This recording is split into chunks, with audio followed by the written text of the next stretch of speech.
అదో పెద్ద అడవి.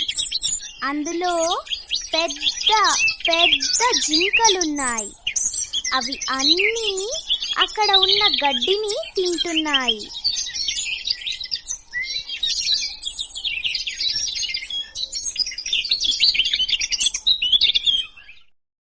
అక్కడ మంచి గడ్డి దొరికినది.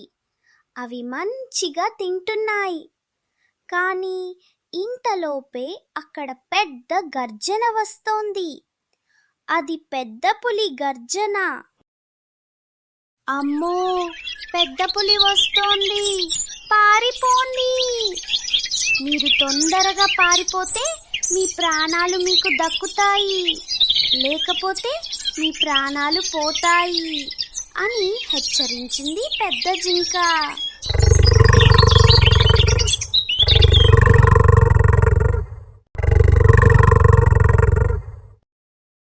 కానీ వాళ్ళ దురదృష్టం, అన్ని జింకలు పారిపోయాయి. కానీ హెచ్చరించిన జింక పాపం వెనుకపడింది. పాపం ఆ పెద్ద పులి దాన్ని చంపివేసింది. దాన్ని మెల్లిగా తినసాగింది పెద్ద పులి.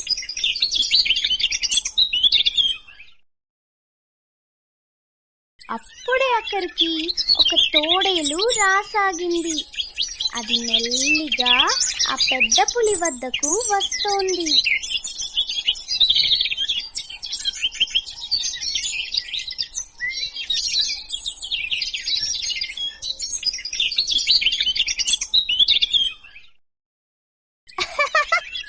ఓ పులిరాజా, నీకు వందనాలు. నువ్వు ఈరోజు చాలా సంతోషంతో ఉన్నావు. ఈరోజు నీకు మంచి పెద్ద జింక మాంసం దొరికినది. అందులో నాకు కూడా కొంత ఇవ్వు. నాకు కూడా బాగా ఆకలిగా ఉన్నది. నువ్విస్తే నీ సహాయం నేను మరువను.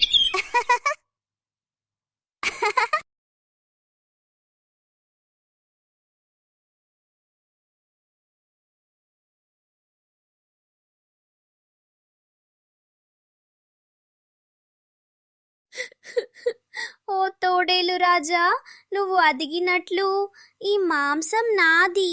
కానీ నా పన్ను విరిగినది. అది నాకు చాలా నొప్పిగా ఉన్నది. ఈ పన్ను మళ్ళీ అతుక్కోవడానికి నేను ఏమీ చేయాలి? నాకు సలహా ఇవ్వు. నాకు సలహా ఇచ్చినందుకు నీకు ఈ మాంసం ఇస్తాను. ఓ పులిరాజా, నువ్వు వెంటనే నేను చెప్పిన ప్రదేశం వెళ్ళి, ఒక మయా చెట్టు ఉన్నది. అక్కడ ఆ చెట్టు యొక్క ఆకులు ఉంటాయి. అవి నువ్వు 2 ఆకులు తీసుకొని నమిలి తిను. తరువాత ఆ చెట్టు క్రింద పడుకో. ఒకరోజు తరువాత నీ విరిగిన పంటి ఎముక వెంటనే తిరిగి అత్తుకొంటుంది. తరువాత నువ్వు ఏదైనా తినవచ్చు. సరే మిత్రమా, ఇప్పుడే వెళ్తాను ఆ మాయా చెట్టు దగ్గరకు. నువ్వు ఈ మాంసం మొత్తం తీసుకో అని వెళ్ళిపోతుంది ఆ పులిరాజా.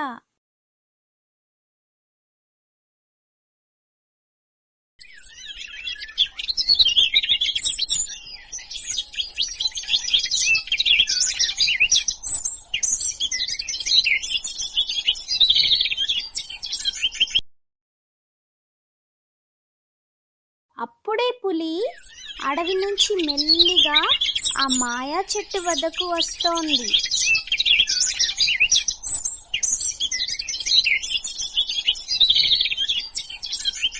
ఆ మాయా చెట్టు ఆకులు తీసుకొని తింటోంది.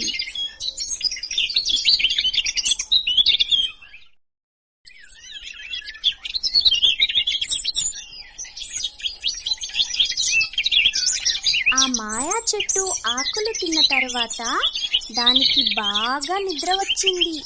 అది పడుకుంది.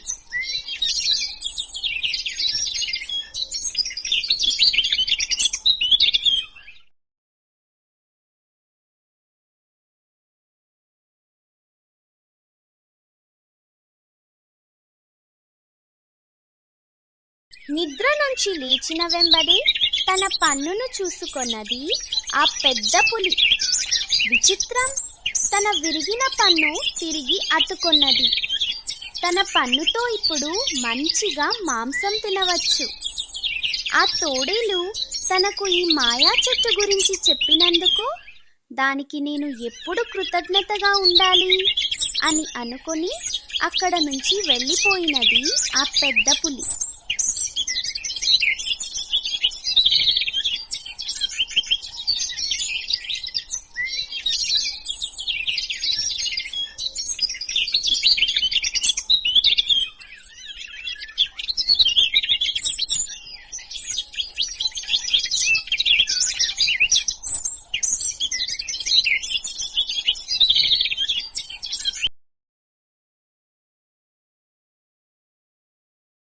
పెద్ద పులి రాజాకు బాగా దాహం వేసింది. అది మెల్లిగా అక్కడ ప్రక్కన ఉన్న నది దగ్గరకు వెళ్తోంది. తన దాహం తీర్చుకోవడానికి, కానీ దానికి తెలియదు అక్కడ పెద్ద పెద్ద ముసళ్ళు ఉన్నాయని.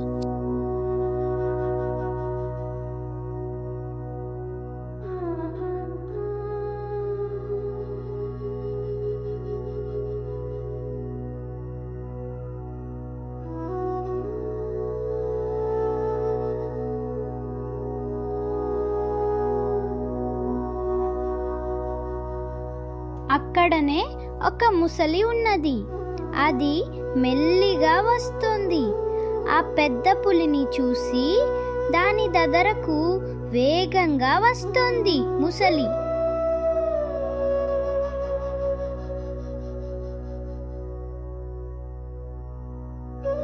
ముసలి వెంటనే వచ్చి ఆ పెద్ద పులి కాలు తన పదునైన పండ్ల మధ్యన పట్టుకున్నది.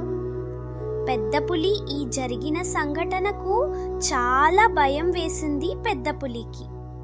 దీని నుంచి ఎలాగైనా తప్పించుకోవాలి అనుకున్నది పెద్ద పులి. ఓ ముసలి రాజా, నన్ను విడిచిపెట్టు. నన్ను విడిచిపెడితే నేను సంపాదించిన ఆహారం నీకు తెచ్చి ఇస్తాను. నన్ను నమ్ము. నన్ను విడిచిపెడితే మిగతా జంతువులను తీసుకువస్తాను అని నమ్మించినది పెద్ద పులి. తరువాత పెద్ద పులి చెప్పిన మాటలు నమ్మినది ముసలిరాజా. వెంటనే పెద్ద పులిని విడిచిపెట్టి వెళ్ళిపోయినది. తరువాత పెద్ద పులి ఆనందముతో అక్కడి నుంచి వెళ్ళిపోతోంది.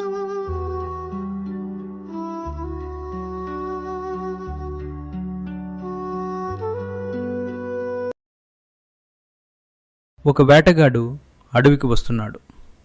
అతడు జంతువులను వేటాడడానికి వస్తున్నాడు. అతడు నేరుగా ఒక చెట్టు వద్దకు వస్తున్నాడు.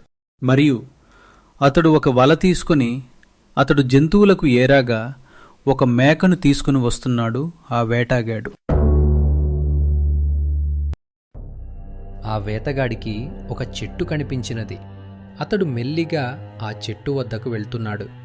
ఆ మేకను తీసుకుని అక్కడ ఆ మేకను ఆ వలలో ఎరగా పెట్టి జంతువులను వేటాడాలని అనుకుంటున్నాడు.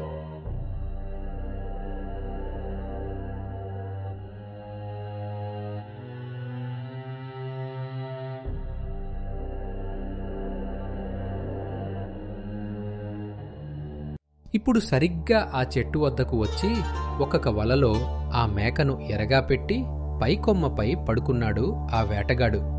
చాలాసేపయింది. ఒక్క జంతువు రాలేదు. అలా చూడసాగాడు ఆ వేటగాడు.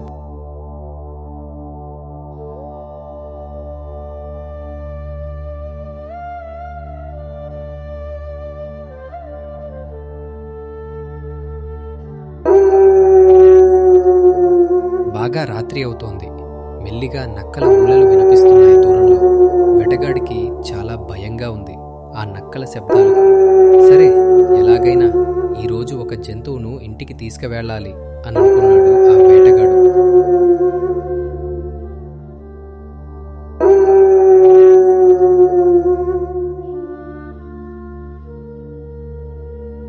కానీ ఎక్కడ నుంచో ఒక తోడేలు పరిగెత్తుకుంటూ వస్తోంది. అది నేరుగా వలలో ఉన్న మేక దగ్గరకు వస్తోంది. ఆ తోడేలు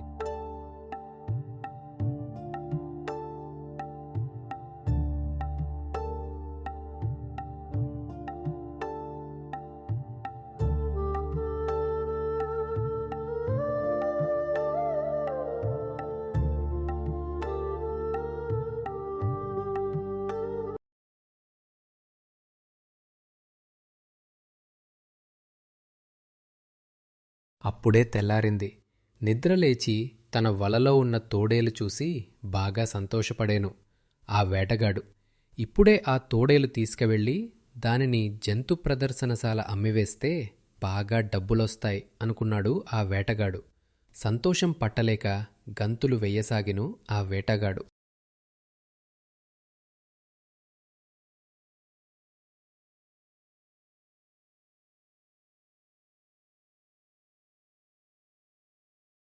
కాని ఆ తోడేలు బాగా ఒలలు వేస్తోంది. దాన అరుపులకు అడవి మొత్తం దద్దరిల్లిపోతోంది. ఆ శబ్దాలకు దాని స్నేహితుడు అగు పులిరాజాకు వినపడింది. అది వెంటనే వస్తోంది.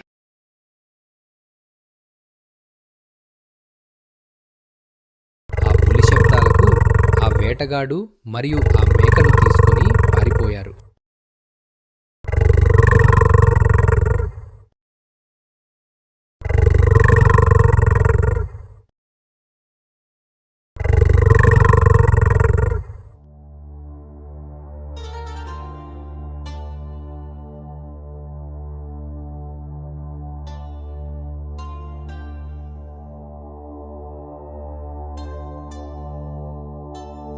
తన స్నేహితుడు అగు తోడేలును వల నుంచి కాపాడినది పెద్ద పులి. రెండు కలిసి వెళుతున్నాయి.